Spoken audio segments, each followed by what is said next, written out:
L'Assemblée va maintenant écouter une déclaration du Premier ministre par intérim de la République du Mali, son Excellence Abdoulaye Maïga. Je prie le protocole d'escorter son Excellence. J'ai le plaisir de souhaiter la bienvenue au Premier ministre par intérim de la République du Mali, son Excellence Abdoulaye Maïga. Je l'invite à s'exprimer devant l'Assemblée.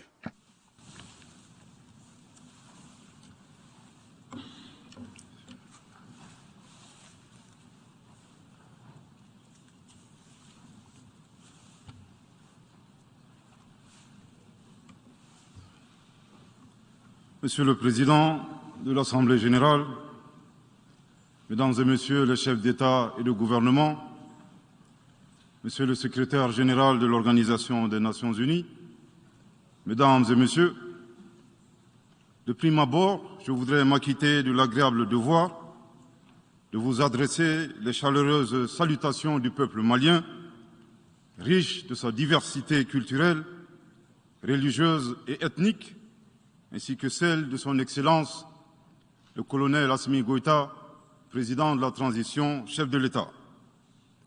Monsieur le Président, votre brillante élection à la présidence de cette 77e session de l'Assemblée générale et la fin des travaux de la 76e session de l'Assemblée générale, brillamment conduit par votre prédécesseur, son Excellence M. Abdullah Shahid, de la République des Maldives, m'offre l'heureuse occasion d'adresser à vos Excellences les chaleureuses félicitations de tout le Mali. Enfin, permettez-moi de réitérer à notre secrétaire général, M. Antonio Guterres, notre haute appréciation des efforts louables qu'il continue de déployer pour la réalisation des nobles objectifs de notre organisation commune. Nous sommes convaincus que vous êtes un ami du Mali et du Sahel. L'amitié reposant sur la sincérité, souffrez que je vous exprime mon profond désaccord suite à votre récente sortie médiatique, au cours de laquelle vous prenez position et vous vous exprimez sur l'affaire des 46 mercenaires ivoiriens, qui est une affaire bilatérale et judiciaire entre deux pays frères. C'est évident que la qualification judiciaire des infractions liées à cette affaire ne relève pas des attributions du secrétaire général des Nations unies. Au Mali, notre administration ne travaille pas sur la base de l'oralité ni des déclarations par voie de presse. Par conséquent, nous nous en tenons scrupuleusement à la note verbale de la MINUSMA, à la mission des Nations unies pour la stabilisation au Mali, référence MINUSMA /PROT /NV /226/2022 du 22 juillet 2022, dans laquelle il ressort clairement qu'il n'existe pas de lien entre les 46 mercenaires et les Nations unies. Les récentes synchronisations des actions et l'harmonisation des éléments de langage consistant à faire passer le Mali, mon pays, de statut de victime à celui de coupable dans cette affaire des mercenaires sont évidemment sans effet. Excellence, Monsieur le Secrétaire général, votre position sur l'affaire des mercenaires a été suivie par certains responsables d'Afrique de l'Ouest. Donc, c'est sous votre couvert que nous leur adresserons des messages. À l'endroit du président en exercice de la CEDEAO, M. Oumaro Sissoko Embalo, qui affirme, je cite, « On vient de voir avant-hier la déclaration du secrétaire général des Nations unies qui dit que ce ne sont pas des mercenaires. Moi, à la place des Maliens, j'aurais relâché ces 49 soldats. » Fin de citation. Je voudrais très respectueusement signifier à ce dernier qu'il existe un principe de subsidiarité, d'ailleurs au contour flou entre la CEDEAO et les Nations unies, et non un principe de mimétisme. Également, il est important de lui préciser que le secrétaire général des Nations unies n'est pas un chef d'État et le président en exercice de la CEDEAO n'est pas un fonctionnaire. Par conséquent, il serait indiqué qu'il ne banalise pas la CEDEAO. Enfin, il est utile de rappeler au président en exercice de la CEDEAO qu'au Mali, les autorités n'interfèrent pas dans les dossiers judiciaires et respectent l'indépendance de la justice. Donc nous n'avons pas vocation à interpeller ou relâcher. Ceci relève de la fonction judiciaire. Aussi, M. Oumaro Sissoko Embalo doit être conscient du fait qu'il est le dépositaire d'un lourd héritage et de plusieurs sacrifices qui ont fait la renommée de cette organisation. La dynamique ayant fait la grandeur de la CEDEAO ne doit pas être brisée. Par ailleurs, nous avons pris acte de la menace de sanctions proférées contre le Mali et loin d'être impressionnés par des sanctions, je voudrais signaler au président en exercice de la CEDEAO qu'à la fin de son mandat, les peuples ouest-africains le jugeront sur les efforts qu'il a fournis pour améliorer les conditions de vie des populations et non des shows médiatiques servant des agendas étrangers. À l'endroit de M. Bazoum, il remarquera que le gouvernement de la transition n'a pour le moment jamais réagi à ces propos injurieux pour deux raisons cumulatives. La première raison tient au respect de l'héritage laissé par nos ancêtres, qui consiste à ne pas répondre aux injures par des injures. La seconde relève de l'identité de M. Bazoum, l'étranger qui se réclame du Niger. Nous savons que le peuple nigérien, frère du Mali, se distingue par des valeurs sociétales, culturelles et religieuses très riches. M. Bazoum n'est pas un Nigérien, son comportement nous le reconforte totalement dans notre constat. Excellence, Monsieur le Secrétaire général, le Mali tirera toutes les conséquences de droit de vos agissements. Devant Dieu et en leur âme et conscience, nous demandons à ceux qui refutent notre version d'indiquer s'ils accepteront que les militaires ayant dissimulé leurs identités en mettant sur leur passeport qu'ils sont peintres, maçons, etc., avec des armes débarquent dans leur aéroport sans que le pays de destination n'ait été au préalable informé et dans le dessein funeste de déstabiliser ce pays.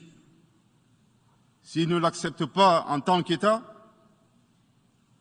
si cela n'est pas possible à Lisbonne ou ailleurs, le Mali non plus ne l'acceptera pas en tant qu'État et ce ne sera pas non plus possible à Bamako ou dans une autre localité malienne.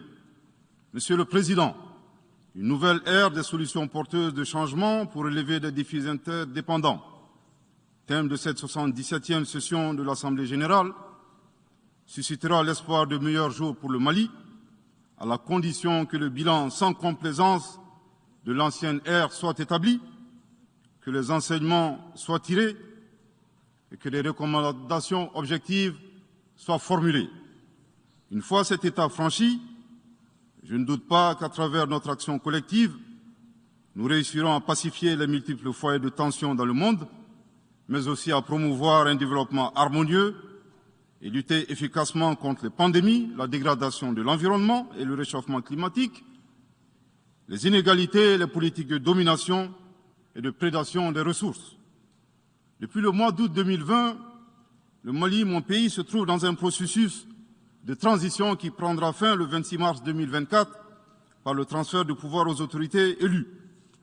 D'ici à cette échéance et conformément aux recommandations des Assises nationales de la refondation, les autorités de la transition se sont engagées dans 2 chronogrammes convenus avec la CEDEAO à faire des réformes politiques et institutionnelles avant d'organiser des élections dont l'objectif ultime est de refonder l'État malien, afin qu'il réponde aux aspirations profondes et légitimes de notre peuple à la paix, à la sécurité, à la bonne gouvernance, au développement et à la stabilité institutionnelle durable au Mali. Dans cette perspective, je suis heureux de souligner que certaines avancées majeures ont déjà été réalisées, notamment la promulgation de la loi électorale, qui comprend entre autres la création de l'autorité indépendante de gestion des élections, dont l'installation est à un stade avancé, ainsi que la mise en place d'une commission composée d'éminentes personnalités de toutes les composantes de la société malienne, chargée de la rédaction de la nouvelle Constitution. Monsieur le Président, sur un autre plan, peu de gens savent que le Mali est le seul pays au monde dans lequel se superposent et se déroulent simultanément 4 types d'insécurité: le terrorisme, les conflits communautaires manipulés par les terroristes et leurs sponsors étatiques étrangers, la criminalité transnationale organisée et les actions violentes d'individus isolés. Parallèlement à ce processus de retour à l'ordre constitutionnel, le Mali continue de mener une lutte sans merci contre les acteurs de l'insécurité, en particulier les groupes extrémistes qui sont responsables de toutes sortes d'abus contre nos paisibles populations.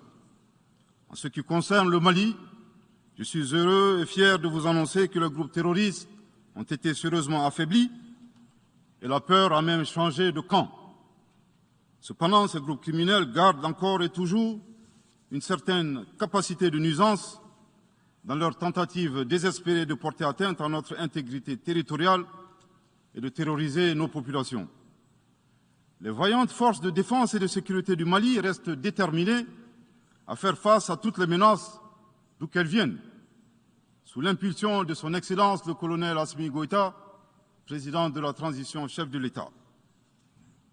Le gouvernement du Mali continue d'intensifier les efforts importants pour recruter, former, équiper et renforcer les capacités opérationnelles des forces de défense et de sécurité maliennes.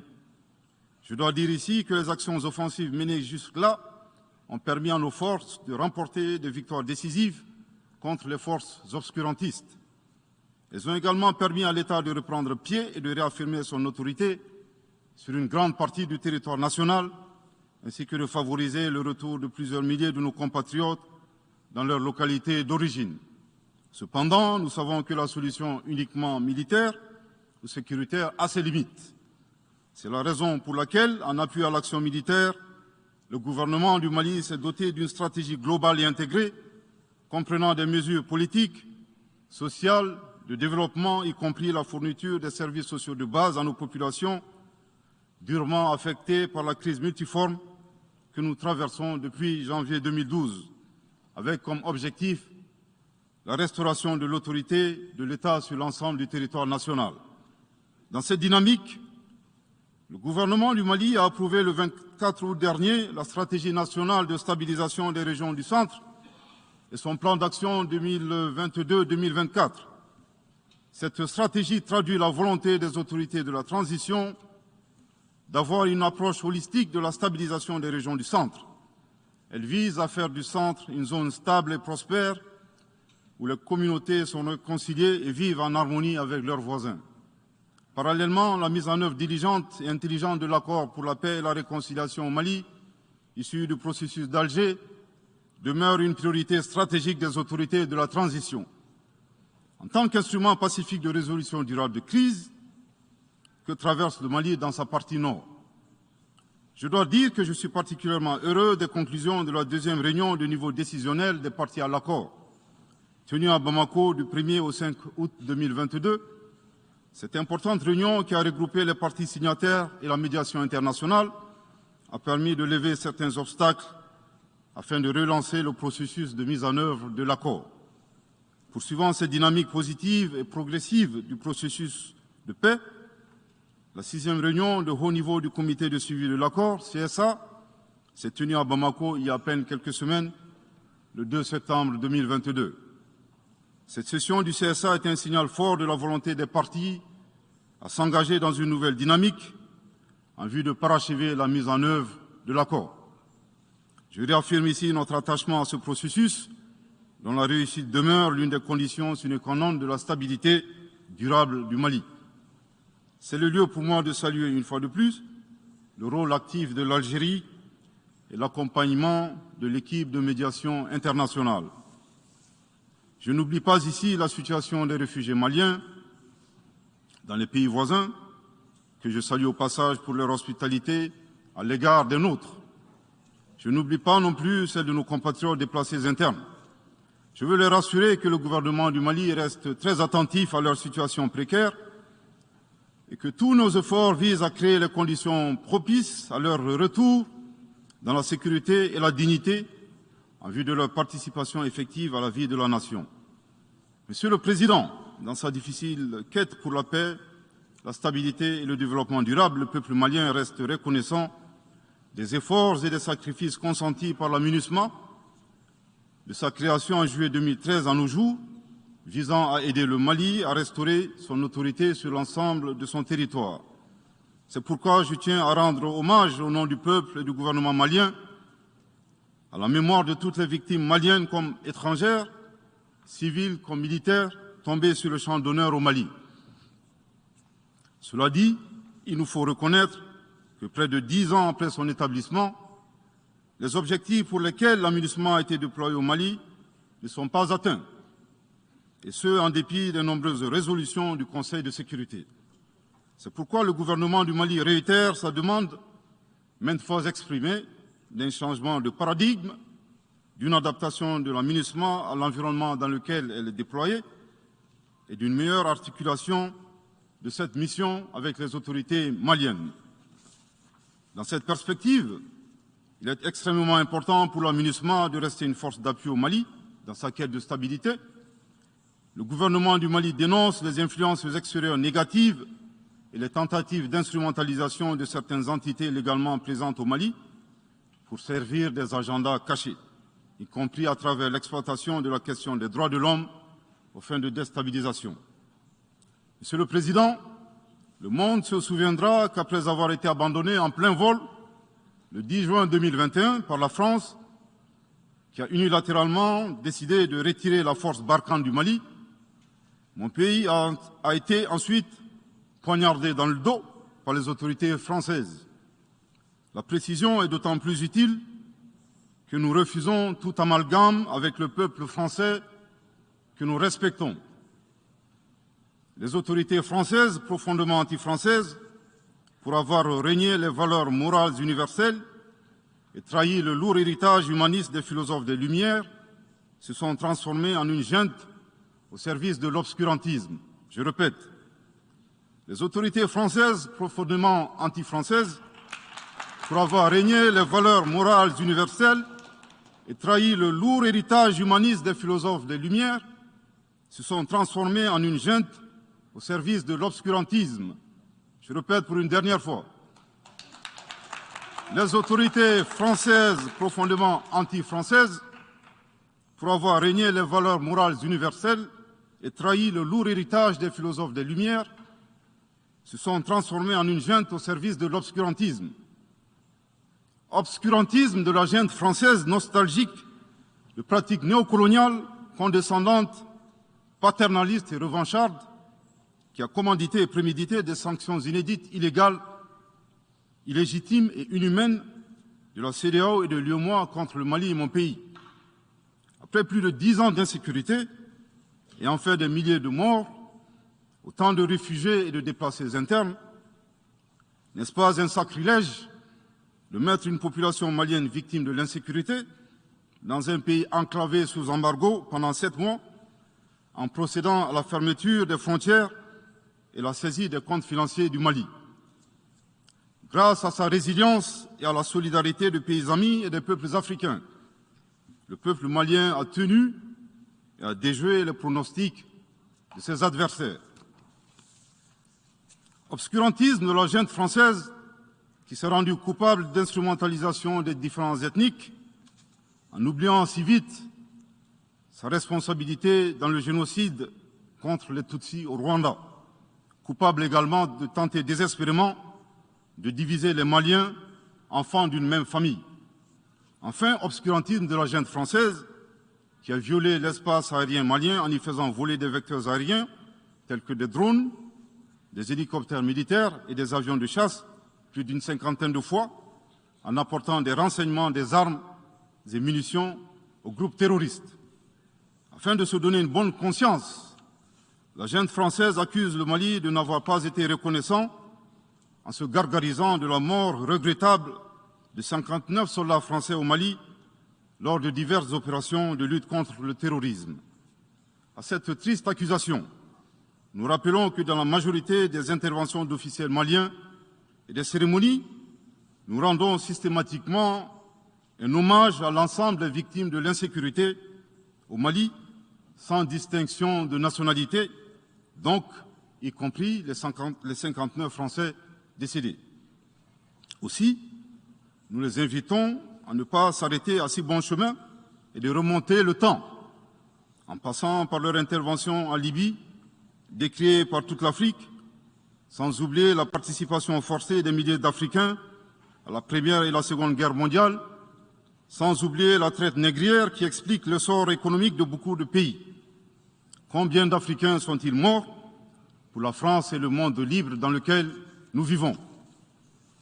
Monsieur le Président, eu égard à la gravité des faits commis par la junte française, le Mali, dans sa lettre en date du 15 août 2022, a demandé la tenue d'une réunion d'urgence du Conseil de sécurité des Nations Unies.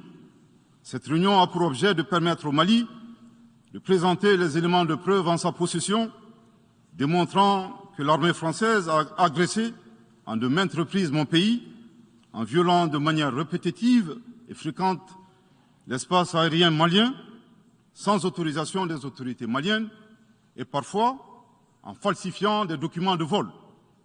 Plus grave, Monsieur le Président, le Mali sera en mesure de prouver que la junte française a fourni des renseignements et des armes à des groupes terroristes.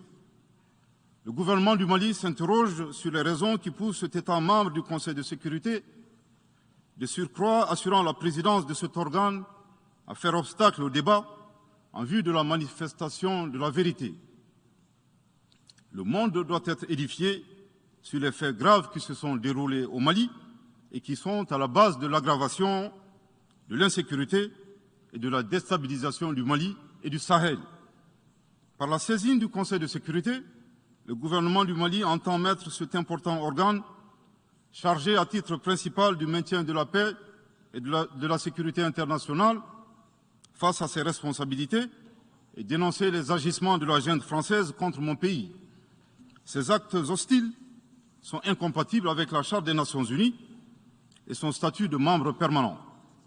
Il y va de la crédibilité de notre mécanisme commun, de l'efficacité de la lutte contre le terrorisme, mais surtout, il y va de l'intégrité de l'Organisation des Nations Unies, qui repose entre autres sur le respect des engagements internationaux, de la légalité internationale et de la Charte des Nations Unies.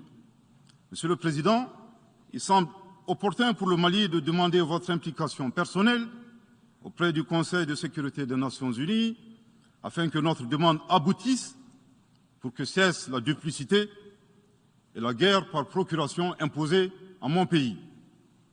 Monsieur le Président, dans la lutte contre le terrorisme et l'extrémisme violent, le gouvernement du Mali est fortement interpellé sur la question des droits de l'homme.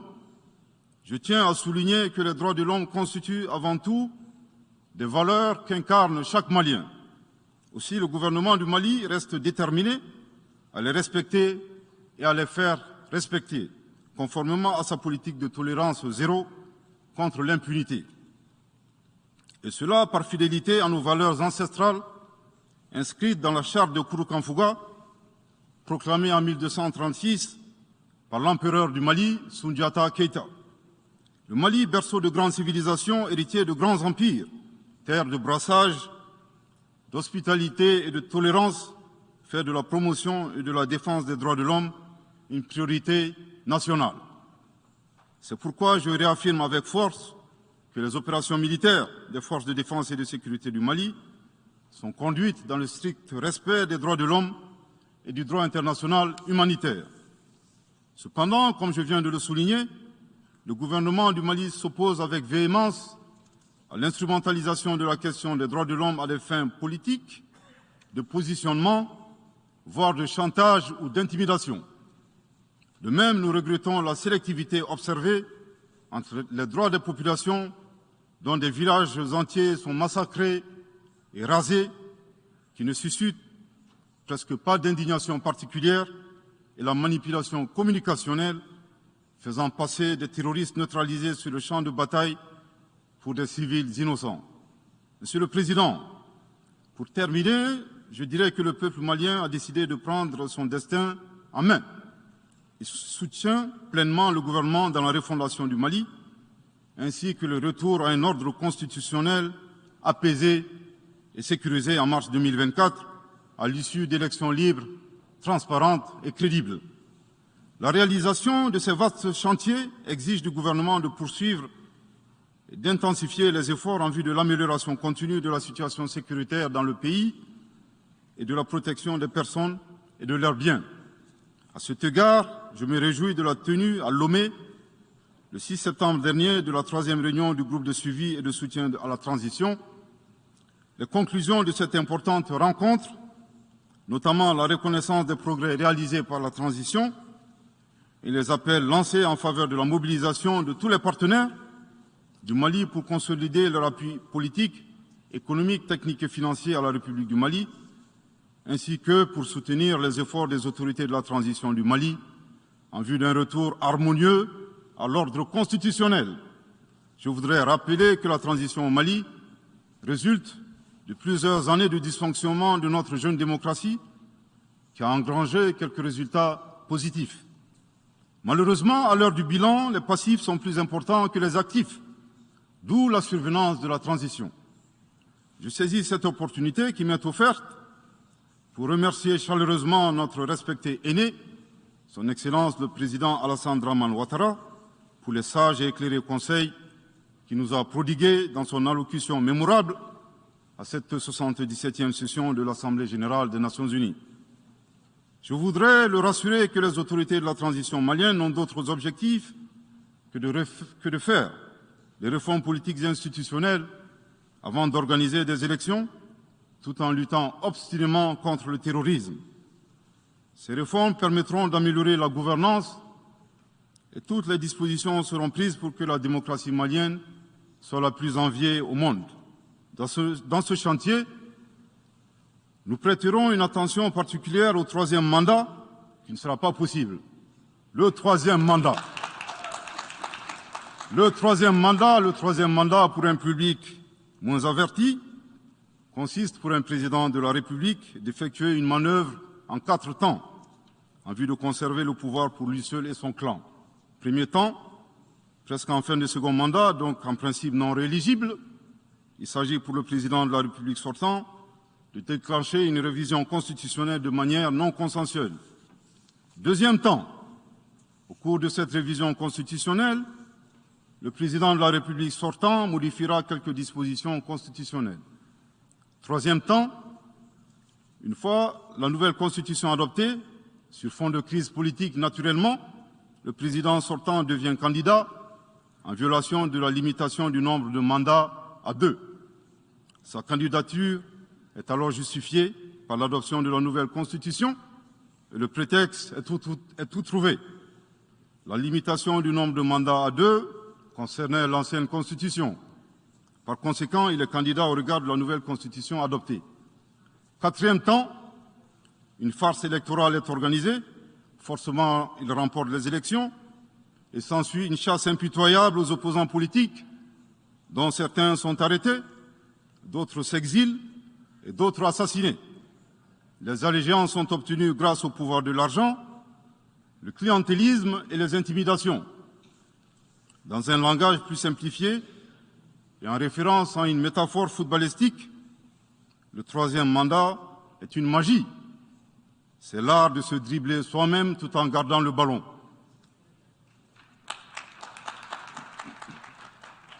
Excellence, Monsieur le Président Ouattara, vos conseils nous rappellent la triste histoire du chameau qui se moque de la bosse du dromadaire.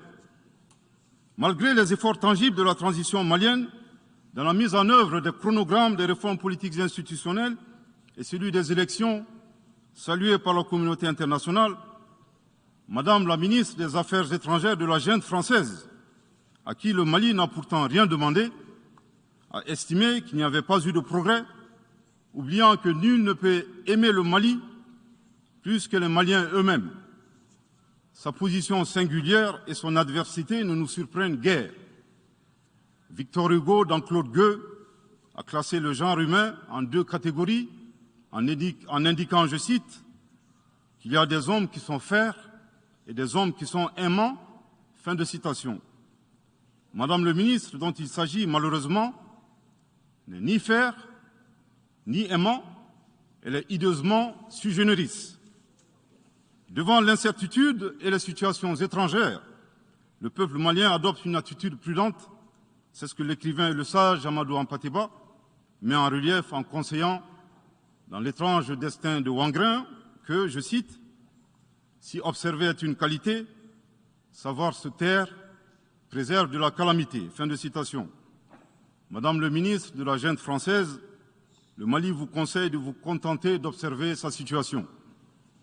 C'est l'occasion pour moi de saluer les relations de coopération exemplaires et fructueuses entre le Mali et la Russie, tout en réaffirmant que le Mali reste ouvert à tous les partenaires qui souhaitent l'aider à relever les défis multiples qui l'assaillent, dans le respect strict de sa souveraineté, de son unité et de la dignité du peuple malien. Le Mali rappelle que, conformément à la vision du colonel Assimi Goïta, président de la transition chef de l'État, 3 principes guident l'action publique nationale. Premier principe, le respect de la souveraineté du Mali. Deuxième principe, le respect des choix stratégiques et de partenaires opérés par le Mali. Troisième principe, la prise en compte des intérêts vitaux du peuple malien dans les décisions prises.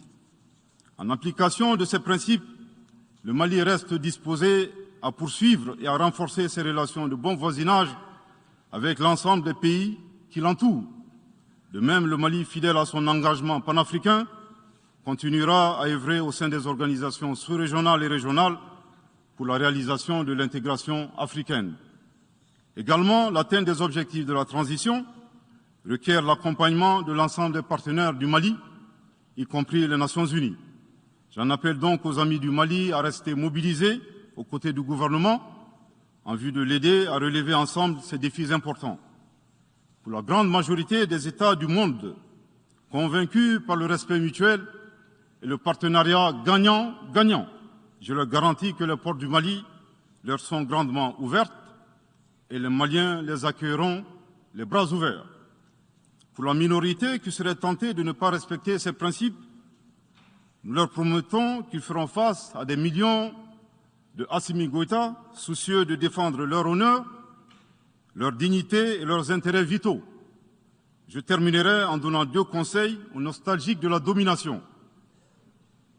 Ayez le sens de l'empathie en traitant les autres comme vous voudrez être traités ou en ne faisant pas aux autres ce que vous ne voudrez pas qu'on vous fasse. Le second conseil, revoyez vos copies, revoyez vos modèles, revoyez vos logiciels pour intégrer le changement de mentalité et l'évolution du monde dans vos grilles de lecture et d'analyse. Sortez du passé colonial et entendez la colère, la frustration, le rejet qui remonte des villes et campagnes africaines, des populations africaines, et comprenez que ce mouvement est inexorable. Grâce au principe de la multiplication fractale, vos intimidations et vos actions subversives n'ont fait que grossir le rang des Africains soucieux de préserver leur dignité. S'il n'était qu'une centaine aux indépendances, aujourd'hui nous sommes des millions, et demain, tant que les paradigmes inégalitaires demeureront, nous serons des milliards. Le Mali et son peuple ne seront pas des spectateurs face aux assauts et l'adversité. Pour chaque mot employé de travers, nous réagirons par réciprocité. Pour chaque balle tirée contre nous, nous réagirons par réciprocité.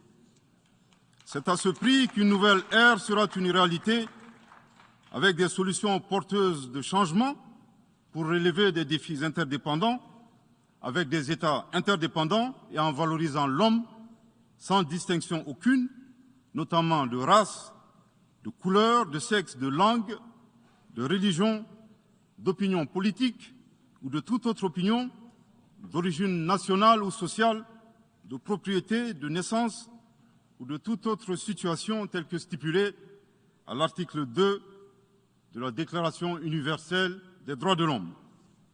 Que Dieu bénisse le Mali et préserve les Maliens des forces obscurantistes et destructrices du monde. Que Dieu bénisse l'Afrique et préserve les Africains des forces obscurantistes et destructrices du monde. Que Dieu bénisse le monde et préserve l'humanité entière des forces obscurantistes et destructrices du monde. Je vous remercie de votre très aimable attention.